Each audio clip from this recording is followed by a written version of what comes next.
kakatawhan.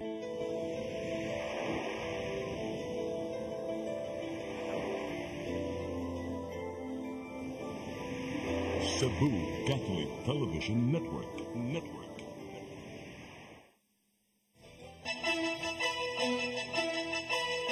Uluhan sa mga balita sa Sari 47. Syudad sa Sugbo, mamalit og dugang doses sa bakuna batok rabies. Kapitan sa Barangay Tayod, lungsod sa Konsolasyon, nang haras sa konsehal human sa regular session. Gireklamo. Mga turista, dili na maka-overnight sa Kauhagan Island sa Lapu-Lapu City. Kapin 62,000 ka mga tao nadakpan sa mga anti-criminality operation sa Region 7 sulod na sa duha ka tuig. Sugbo, Kabisayan ug Mindanao, Pilipinas ug sa katawhan kutob sa mabot sa atong Sibya sa tibuok kalibutan maayong hapon. Live kita karon sa CCTN Channel 47. Ug kini ang tulumanon sa nagunang kasayuran nga angay natong masayran. Sa ngalan ni Dennis Tabar, ako si Crystal Joy Filerca. Tulumanon sa patas ng mga balita ug opinyon. Sa nga ni Attorney Danica Caballes, ako si Mary Rose Sagarino. Kini ang Sari 47.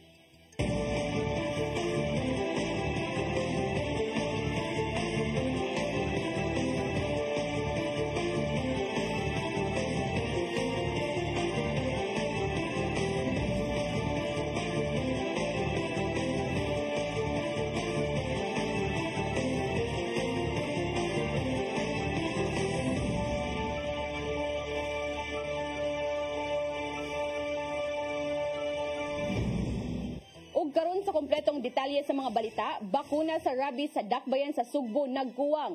Mipasalig si Acting Mayor Raymond Garcia nga mamalit ang syudad aron nga matambalan ang mga mapaakan ug mananap. Ang kasayuran ihatod ni Sheriza May Uy.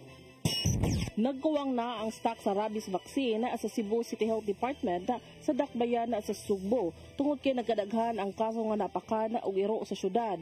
Gani sa unang duha ka quarter ni ining tuiga, mukapin na og 12,600 nga animal bite cases sa dakbayan. Tungod ni ini nagkuwang na ang bakuna sa City Health batok sa rabies. Gipadala ginoon na Acting Mayor Raymond Garcia nga mamalit og dugang ang kagamhanan sa maong matang nga bakuna. Gani niingon si Garcia nga siya makapila na nakapirma og purchase request sa City Health Department nga nalakip sa rabies vaccine. Ang procurement process has already begun. Ato lang dukdukon tingali ang atong back na ma-prioritize dayon para madelibera na dayon para mahuman na dayon na natay stock. Nasayran nga ang rabies giila nga usa ka public health problem diin moabuta sa 250 ka mga tawo ang mamatay sa nasod matag tuig tungod ni ini. Sheriza May Uy, CCTN News. Paghawan sa fish pen sa Banilad, Kabangkalan area sa Mandawi City. Ipadayon human sa pag-transfer sa informal settlers ang nagpuyo sa Cebu International Convention Center ngadto sa transitory housing. Niini tungod gipatuman una ang personnel sa paghawan sa CICC alang sa groundbreaking sa bagong City Hall. Aniya ang dugang kasayuran. Ang sakop sa Traffic Enforcement Agency of Mandawi o Mandawi City Enforcement Unit ang nag-assist karon sa pag-transfer sa mga nagpuyusod sa Cebu International Convention Center ngadto sa transitory housing. Gipadali karon sa syudad ang pagbalhin sa mga nagpuyo sa CICC tungod ipahigayon ang groundbreaking sa Government Center karong Agosto 30. Tungod nakatutok pa man ang personnel sa CICC, gihunong una ang paghawan sa mga fish pen sa wetland sa Banilad, Kabangkalan area. Definitely ato gid gihapon na siyang i-clear no kay usa to sa atong na-identify nga obstruction nga naay mga illegal kanang structures dito including fish pens. So yes, we are planning to clear that area. Karon lang na busy lang gamay ang ato ang mga teams no ang demolition nato including ang ato ang Mandawi City Enforcement Unit. Ang fish pen sa wetland kinahanglan kuhaon aron makapahigayon og dredging ang Department of Public Works and Highways kun DPWH. Ang silted nga wetland nagsilbing catch basin o maoy mosaud sa tubig uwan gikan sa kasilinganang mga lugar sama sa Cebu City. Adunay moabot sa kapin usa ka gatos nga fish pen sa lugar. Hinuon ipasalig ang syudad nga mohatag og financial assistance sa mga maapektaran nga residente. So as far as we know, wala na siya existing contract with BFAR no. Ato na nang gipa-check. In fact, what we are granting them is muhatag ta og assistance pod no, sa katong livelihood nga na-disrupt. Okay. panginabuhian man sad gyud ni sa ato ang mga kaigsuonan diha. Mary Rose Chagarino, CCTN News. Inflation rate sa syudad sa Sugbo misaka og 4.4% karong tuiga. Gipasabot sa kagamhanan sa dakbayan sa Sugbo nga wala ra kini epekto sa ekonomiya sa syudad. Ang kasayuran ihatod ni Shiriza May Uy. Wala ra epekto sa dakbayan sa Sugbo ang pagsaka sa inflation rate ngadto sa 4.4%. Kini magibutyag ni Cebu City Market Administrator Robert Barquilla tungod kay aduna igong supply ang Sugbo gikan sa nagkalalaing lugar. Price monitoring sa market so far, wala pa magkaayo ka-apekto ng 4.4% sa inflation sa Cebu City. Pero ato nang bandayan.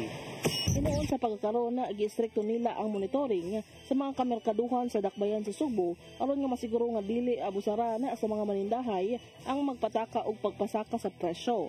Gani gipamangnuan ni Barquilla ang mga manindahay nga dili mangilad sa mga mamalitay tungod kay posible nga masuspenso sila sa pamaligya ug pamultahon. Kay basig ang uban mo pahimos ba.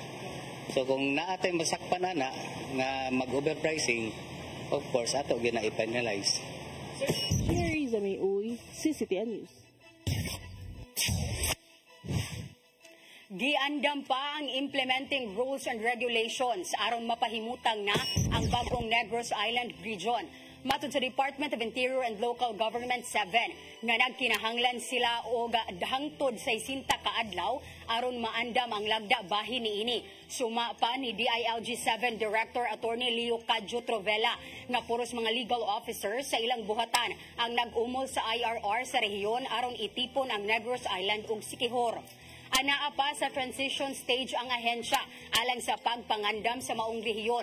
Human na pirmahan ni Presidente Ferdinand Bongbong Marcos Jr. ni adtong Hunyo.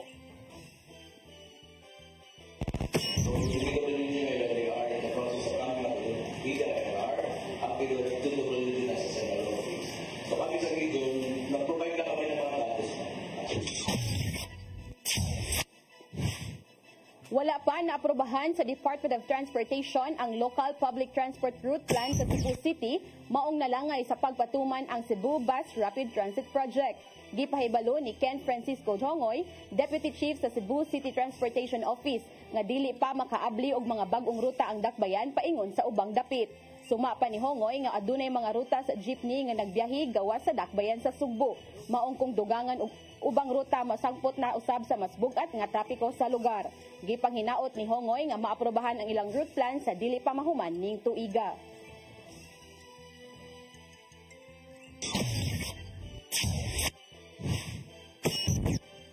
Musunod, kapitan sa Barangay Tayod sa lungsod sa Konsolasyon nang haras human sa regular session. Mga turista di na maka-overnight sa Kauhagan Island, Lapu-Lapu City. Kanang guban pa mga balita sa magbalik sa Sairi 47.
Discover the beauty of the Philippines.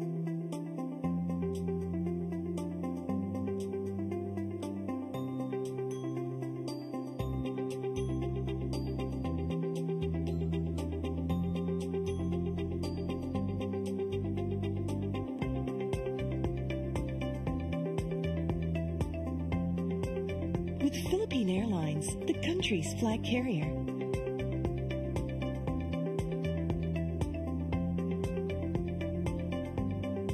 The airline that lets you feel the warmth of the nation.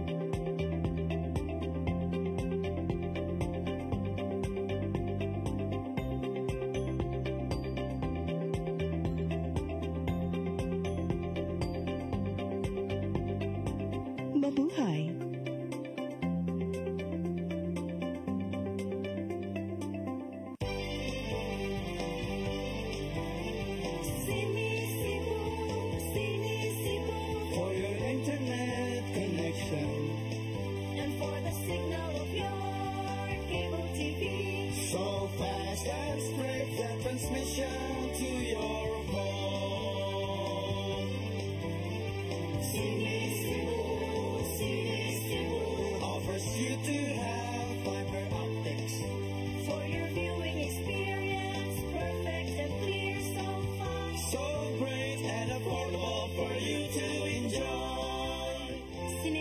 Television Network Incorporated offers fiber to the home broadband internet bundled with fiber to the home cable TV connection. Cine Cebu Television Network Incorporated with its operation in Metro Cebu and the whole province of Cebu soon. Cine Cebu for your internet connection and for the signal of your cable TV. So fast and spread the transmission to your home. Cine Cebu offers you to have fiber optics for your viewing experience, perfect and clear, so fast, so great and affordable for you to enjoy. Ang kinabuhi puno sa hagit. Sumpita ka, Dria! Ay, paginarte! Pagdita ka! Puno sa pangutana. Bata, pag gani ka kayo? Nagpuyab-puyab na ka? Kinsa man ang mga sakitin ako din ay karoon ang kinsa! Kung si Buto mo'y pasabot, Daddy. Puno sa luha. Nagpili pa. Ako nga imong anak o kanay mong mga babae. Kasuko. Yung ganang mga pa. Ano itang ka ni Papa? Apan bisan mangit-ngit pa ang imong kalibutan, aduna pa'y nagpahiping kahayag. Aduna ka pa'y kasumbungan. Mga lama, hanap na. Dear Tatay, Tunog na unlod na. Nganong handungan na. Wailain pagi aron masabtan nato ang Biblia. Kinahanglan nga doon na tayo relasyon kang Jesus. Hangtod sa layan natong panaguban, daghang salamat. Sir. Tunog na unlod na.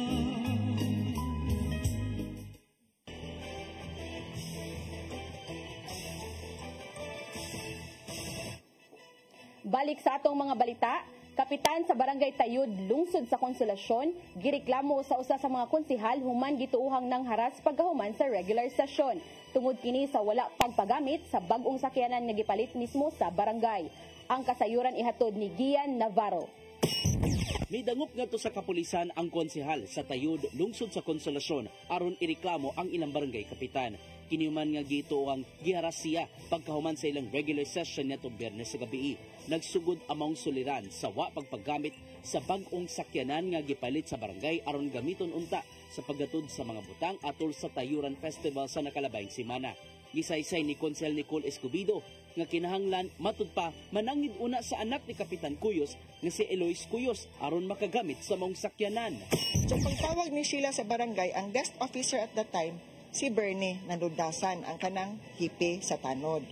Ningon siya nga kanang di ra ba na ipagamit ang Travis ikagabi ko kabawon sa rason, no? Dili ra ba na ipagamit ang Travis ikagabi kanang unsa gani day tawaga lang si Ate Eloy nimo. Dugang pa ni Escobedo nga giingong giatangan sila nilang Eloy Cuyos, head sa local civil registrar sa LGU Consolacion pagkahuman sa sesyon. Giingong nakiglalis og niatake si Cuyos gadto sa konsehal og nakadawat usab og mga bating pamulong gikan sa kapitan. Pagsige na day naglain pa day, pagsige niya og lugnot. Buhay ko, anak siya, anak siya, kanang murag siya, kanang, anak siya, mga gipunga na siya katindagan ng tao. So, ako nang panahon sa kuhin ko, buhay na ninyo. Ako, sige, dapati ko, kaya kuhin mo ko dapatan, mas problema ka. Pagkauma, nagpablato sila sa Consolacion Police Station tungod sa naangkong kabalaka. Ilabi na nga giangkon sa konsehal nga may kalabutan kini sa pamulitika. Whether you like it or not, in ana na gid ang relasyon mo bitaw nga gusto ko, mahanay nato kung unsa ang sakto nga proseso.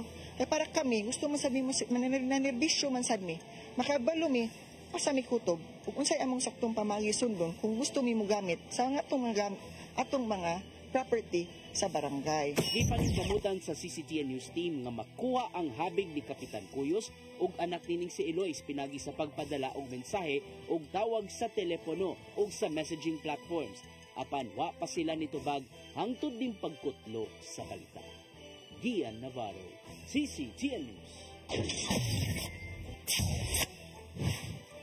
Hugot nga gipatuman sa Kauhagan Island ang dili pagtugot sa mga turista nga mag-overnight sa isla. Gibuhat kini isip preventive measure sa maong barangay aron malikayan ang pagsud sa drogas ug mapanalipgan ang titulo nga nag-inusarang drug-free barangay sa Lapu-Lapu City. Ang kasayuran ihatod ni Crystal Joy Filorca.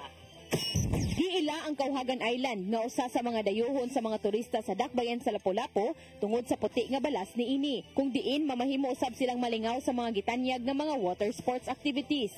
Butang kini nga gikapasigarbo sa mga barangay o gikalipay tungod kay dako usab kini o gikatabang ngadto kanila. Tungod kay ang makolektang entrance fee o mga renta sa cottage adto mapadong sa panudlanan sa barangay nga mamahimo nilang magamit nga pondo sa ilang mga proyektong ipatuman. Apan taliwala sa pagdagsa sa mga turista, usa sa pulisiya sa barangay nga hugot nilang gipatuman ang dili pagtugot sa mga turista nga mag-overnight. Tungod kay ang barangay Kauhagan mao'y nag-inusarang drug-free barangay sa Lapu-Lapu City. Ug matod ni barangay Kapitan Rodolfo Aying, mao kini ang gibuhat nilang preventive measures aron nga dili masudlan ang ilang barangay og drogas ug dili na mahitabo pagbalik ang nahitabo kaniadto. Ang pag overnight diri kay sama sa niagi nga panahon nag-offer mig overnight ay among na taligaman nga nagdala og mga diling drogas mao to among gikat-off. Dili na gid mo pa nang overnightan kay ang among drug free magpadayon gyud. Gani kutob na lang sa alas 5 sa hapon ang ilang gitugot para sa mga turista. Dugang pa niya nga gawas sa mga barangay tanod nga mag-roving, ang tibok komunidad usab nagtinabangay sa pagbantay sa mga turistang mobisita aron daling maalerto kung may masuspetsahan. Ang Kauhagan Island adunay kapin 600 ka mga lumulupyo, maong sigon pa ni Kapitan Aying, sayon ra ang pag-ila kung adunay mga dayo nga nakasulod sa ilang isla. Tinabangay mi mga lumulupyo. Nga kinsa toy mga sayran niya magdala og ginadiling drogas. I-report gidayon sa barangay o sa mga kasilinganan aron namong maaksyonan dayon aron dili na among pagtagaden among palayason sa among isla ug naman mga inana di mi gusto nga mahugaw-ugawan lang sa usa lamang ka tawo pipila lang. Crystal Joy Filorca, CCTN News. Posibleng pagbalik sa online sabong sa nasod gitun-an sa PAGCOR apan magkinahanglan pa kini og hugot nga lagda aron strikto kining mapatuman. Ang kasayuran ihatod ni Gian Navarro. Tun-an sa Philippine Amusement and Gaming Corporation kung PAGCOR kung mahimo bang ibalik ang online sabong operations o pahugtan na lang ang pagpatuman niini. Kini ang napaglantawan ni PAGCOR Chairman Al Tengco o manangita og laing matang sa legal nga sugal karong did ana ang tanang hugos sa nasod. Sa wapagiba ni kanhi Presidente Rodrigo Duterte ang isabong. mukabat gadto sa 6 billion pesos ang kinitaan sa gobyerno gikan niini. Suma pa ni Tengko nga mihangyo si Agusan del Sur Representative Alfelito Bascog kaniya kung mahimo bang ibalik ang isabong sa nasod. Kinanglan matud pa nga makahimo og mga striktong lagda ug patakaran aron mas mapahugtan pa ang yang operasyon. Tubag usab ni Tengko nga nalakbit kini silang diskutanan sa Senado o Kongreso. Apan magkinahanglan pa og balaod aron mapalig-on og mas malegalize na kini. Nasayran nga sukad natong Abril 2021 hangtod Abril 2022 ana sa 6.2 billion pesos ang kinitaan gikan sa isabong. Mainumdumang gipahunong ni Duterte kaniadto ang isabong tungod sa mga krimen o ubang problemang nitumaw gikan sa maong industriya. Gian Navarro, CCTN News. Usahon na sa Kongreso ang investigasyon bahin sa mga krimeng may labot ang pogo, illegal nga drogas o extrajudicial killings sa nakalabay nga administrasyon. Gisagop sa mga magbabalaod ang resolusyon aron sisihon sa Committee on Dangerous Drugs, Public Order and Safety ang maong mga isyu. Suma pa ni Senior Deputy Speaker Aurelio Gonzales Jr. nga adunay kalabutan ang maong mga suliran kung anong nitumaw ang managlahing krimen sa palibot. Pinaagi sa pagpahigayon ng investigasyon, mas mapalawman pa kung unsa man ang nagpasikad sa maong mga insidente. Dugang pa ni Kongresista Gonzales sa Pampanga 3rd District na posibleng usara-usab ang nagpuloyo sa illegal nga pogo o drug trade sa nasod.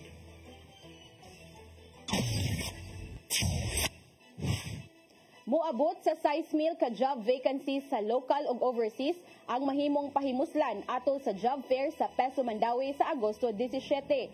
Samtang sa record sa Peso Mandawi, moabot sa 95% ang employment rate sa syudad. Ang kasayuran ihatod ni Mary Rose Sagarino.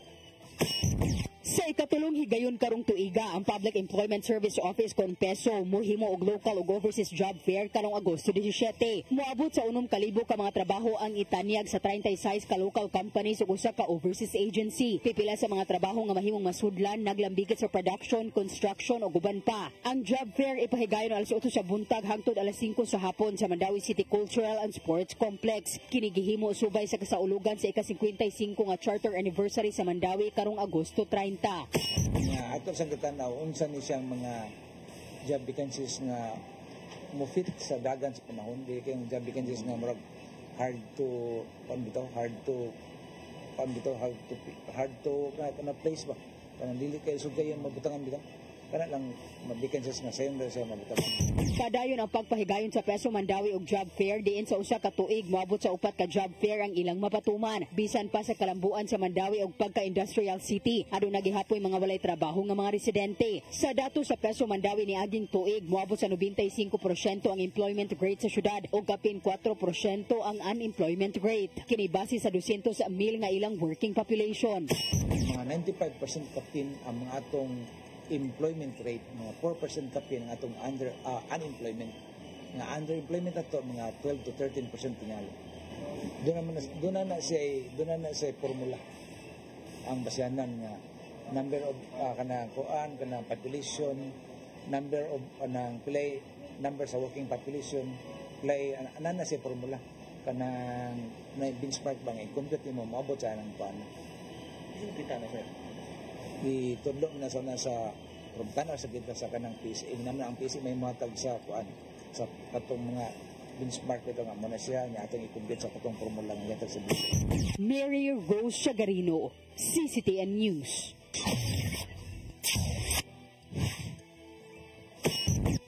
Mosunod, kapin 62,000 ka mga tao nadakpan sa managlaing anti-criminality operation sa Central Visayas sulod na sa duha ka tuig. Kanaugupan pa mga balita sa magbalik sa Sairi 47.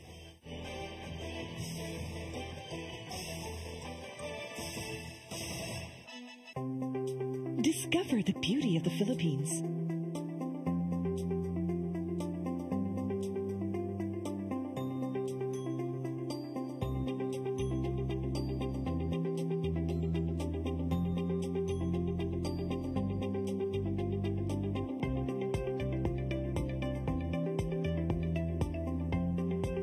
With Philippine Airlines, the country's flag carrier.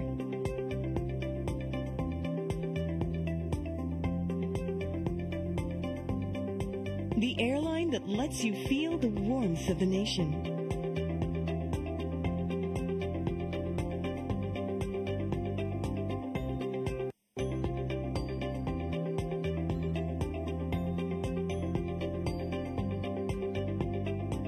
Mabuhay!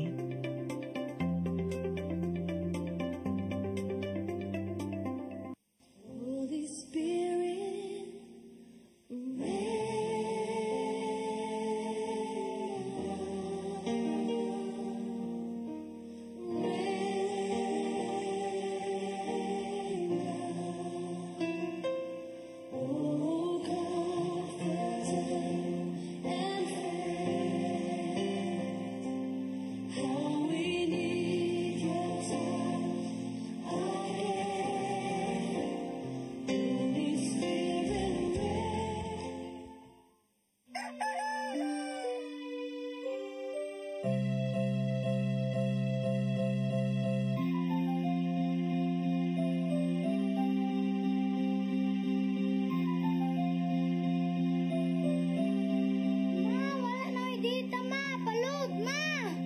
Sorry ma'am, na-late ko.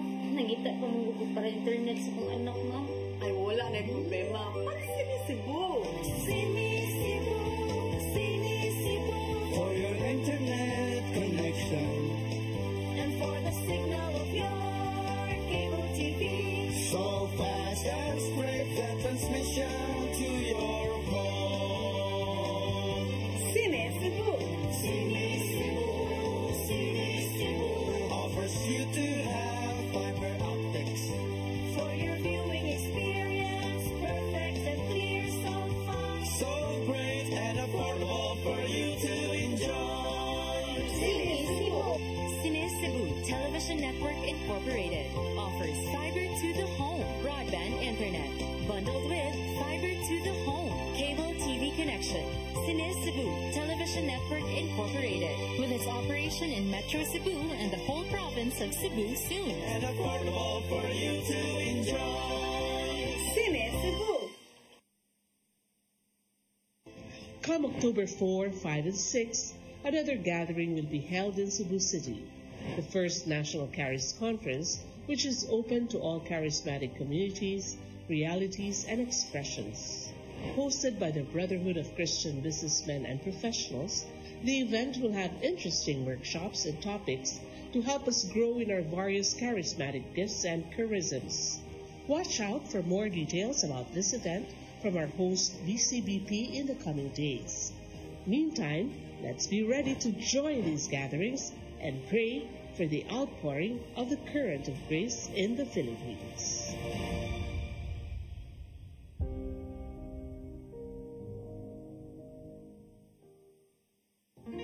I am the God that healeth thee. I am the Lord, your healer.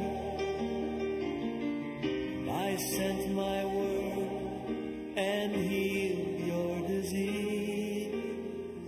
I am the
Balik sa atong mga balita, muabot ngadto sa kapin 62,000 ka mga tawo ang nadakpan sa kapulisan sa Central Visayas sulod sa duha ka tuig nga gihingusgang anti-criminality operations.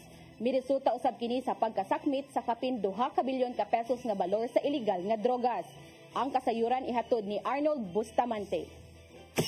Maabot ngadto sa 62,347 ka mga suspitsado na nadakpan sa kapulisan sa Central Visayas sunod sa duha ka tuig gikan sa Hunyo 30, 2022 ngadto sa Hulyo 31, 2024 sukad milingkod sa katungdanan si President Ferdinand Bongbong Marcos Jr. sa katungdanan. Sa data sa Police Regional Office 7 nga sa maong nga duha ka tuig nga kampanya batok illegal nga drugas nakalusad sila og 14,033 ka mga operations nga resulta sa pagkasikop sa 17,059 ka mga drug personalities. Nagkaembargo ang kapulisan og 369,698.90 gramos sa Cebu. Ang ilang nasakmit samtang 270,956.42 gramos sa mga pinaugang marijuana nga mobalor ang tanan sa 2.5 bilyones ka pesos. Nato ni Police Brigadier General Antonio Abirin, hepe sa kapulisan sa Central Visayas, nga sukad siya milingkod sa katungdanan moabot sa 1.2 billion pesos nga balor sa illegal nga drugas ang ilang nasunog uban sa Philippine Drug Enforcement Agency 7. Sa kampanya batok illegal gambling ang kapulisan nakalusod kinig 14,643 ka mga operations na may resulta sa pagkasikop sa 27,651 ka mga sugarol ug pagkasakmit sa 3.3 milyones ka pesos nga sugal. Ug sa kampanya batok loose firearms naka-embargo sila og 11,244 ka lain-laing kalibre sa armas ug pagkasikop sa 1,973 ka mga tao atol sa 10,409 ka mga operations. Wala usab magpauwahi ang ilang pagukod sa mga pinangita nga tao nga dunay mga pending warrant of arrest gikan sa korte. Di nakasikop sila og 15,664 ka mga wanted persons, 2,206 niini nalakip sa listahan sa mga most wanted persons. Midugang sabi rin atol sa kapihan sa PIA nga ang tanang matang sa krimen mao ilang gipatutukan nga tungod ani makatulo sa usa ka buwan sila modusa dugdugan nga anti-criminality operation. Ganito po yung aggressive campaign natin. All forms of criminality, tinututukan po natin yan. And at the same time, as a matter of fact, we have our simultaneous anti-crime and law enforcement operation price naman po. In which lahat po ng personnel natin, lahat po ng units natin, for these 3 straight days po, wala po silang dapat gawin po hindi to run after wanted persons, loose firearms po, at saka yung sa anti-drug campaign po natin. Di pa si Carbone Abirin nga tungod sa ilang sub-sub nga kampanya batok illegal nga drugas, nagadeklara sila og 71% sa katibuk ang barangay sa Region 7 nga drug clear ang PNP ug ang ubang ahensya sa gobyerno sa pagpangulo sa Philippine Drug Enforcement Agency 7. Tinguhan ni Abirin nga sa dili pa matapos ang 2024 ang 3,003 ka mga barangay likip na ang seriously affected barangay ang drug cleared na subay sa ilang paningkamot nga mapuhang ang pagpayuhot sa illegal nga drugas sa Central Visayas. Ang target po namin is sana at the end of the year, 100% na po natin yung drug clearing operations po natin. Para at least next year, ano na lang, yung patira-tira na lang sa mga nag-emerge ulit na lumalabas. But so far, wala naman tayo problema sa mga barangay. Actually, yung mga barangay po natin is talagang cooperative po sila. Na pag may tinanong kami, bibigay po sila. Pasalamatan ni Abirin ang komunidad nga nitabang sa kapulisan sa kampanya aron magpabilin nga marinaon ang Timog Region 7. Sa datos nga gipahibaw sa general, 10% ang pagkunhod sa krimen sa Central Visayas. Arnold Bustamante, CCTV. Nag-atubang karong adlaw sa buhatan ni Mayor Jonar Dahong Chan ang gingong gidapatan nga person with disability ug ang nagdapat niini aron sa paghusay sa maong panghitabo. Apan base sa resulta sa ilang pag-atubangay, desididong mupasaka og kaso ang pamilya sa biktima. Ang kasayuran ihatod ni Crystal Joy Filorca. Nag-atubang karong adlaw sa buhatan ni Lapu-Lapu City Mayor Jonar Dahong Chan si Philmar Villaruel, 27 anyos, kauban ang amahan niini nga si Felix Berto Villaruel Jr. ug si Christopher Bicada, 34 anyos. Kinihuman nga nakaabot sa mayor ang video kung diin makita nga gidapatan ni Christopher si Philmar o mas nailhan nga marmar atubangan sa mall sa Colon Street ug aduna pay mga panghulga pila ka adlaw ang milabay. Butang nga nakahatag og kabalaka sa mayor tungod kay ang maong gidapatan usa ka person with disabilities. Post sa atong Facebook page kung kinsa man ang nakaila ni ining tawhana nga nagbuhat ni Marmar nga si Marmar na ila nato nga usa ka special child. Si Marmar lumulupyo sa poblasyon Cordova apan moabot kini og suroy sa Lapu-Lapu City. Apan sigun pa sa mayor nga dili kini manghilabot ug igo lang kini mangayo og sinsilyo, maong walay bisan kinsa amang hilabot tungod kay nakasabot sa iyang sitwasyon. Tungod kay naalarma ang mayor, gipatawag niya si Bikada aron nga maatubang niini ang pamilya ni Marmar. Aminado si Bikada nga sayop ang iyang gibuhat ug wala siya kabalo sa sitwasyon ni Marmar. Matud niya nga tungod lang sa iyang kalagot maong nabuhat kini niya, human nga giingong nangawat kini og pipila ka mga gamit. Ako na trigger ko sa actually sa pagtakop noon ni yan di ko kabaw na nga siya. Sa garan mo gud nadakpan na mo dito pabambuang manggod. Man trigger mi bagay na tagaw mi kay once na dakpan na mo mabambuang mabuyan manggod. Na trigger ko na sa emosyon ba. Nangayo og pasaylo si Christopher apan pulong sa amahan ni Marmar nga makapasaylo siya sa gibuhat ni Bikada ngadto sa iyang anak apan desidido siyang mopasaka og kaso. Mamay, istorya kasi ng anak yun. So, dapat patag mo dito ng tao. Basin mo niya, mabuhat niya sa lain nga sama kong Marmar. Muna, usa ko nang akong gikon. Ako magay maluoy, man tinon ko. Pero ikaw, magay kaluoy sa kong anak. Kung naluoy pa ko, hindi ko kung ano siya dito pala. Usara may, basta ako, ang kong ginako, usara gin, Mayor. May nang patag mo gintawin na ba? Matod sa mayor nga bisan og dili lumulupyo sa Lapu-Lapu City si Marmar, anda motabang ang city legal kung ugaling moduso og kaso ang pamilya. Samtang matod nila ni Attorney Miriam Consuelo Fernandez, Attorney Clarissa Beth Digamo ug Attorney Carl Joffrey Rosolanda sa City Legal Office nga upat ka kaso ang posibleng ipasaka batok ni Bikada nga mao ang RA 7610 kun Child Abuse Law, RA 7277 kun Magna Carta for Disabled Persons, Grave Threat ug Physical Injury. Crystal Joy Filerca, CCTN News. Gisugdan na sa 11 ka mga police station sa Dakbayan sa Sugbo ang random inspection sa mga establishmento aron masuta kung nalambigit ba sila sa mga kalihukang may labot ang pogo. Suma pa ni Acting Cebu City Police Chief Colonel Antonieto Cañete nga walay puas sa monitoring ang ilang mga sakop gikan sa managlahing police stations bahin niini. Kini na ang nahimong lakang sa Cebu City Police Office human sa nahimong direktiba ni Presidente Ferdinand Bongbong Marcos Jr. nga hunungon ang tanang pogo hubs sa nasod.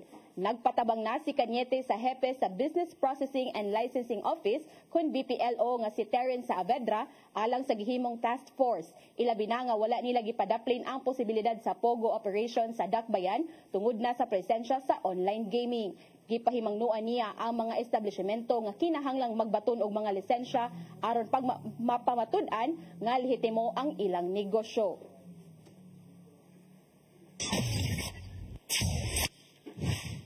Mao kadto ang naglangkob sa atong mga balita sa Sayri 47. Sa ngalan ni Dennis Tabar, ako si Crystal Joy Filerca. Sa nga ni Attorney Danica Caballes, ako si Mary Rose Sagarino. Hangtod ugma sa inyong paboritong tulumanon. Sayri 47.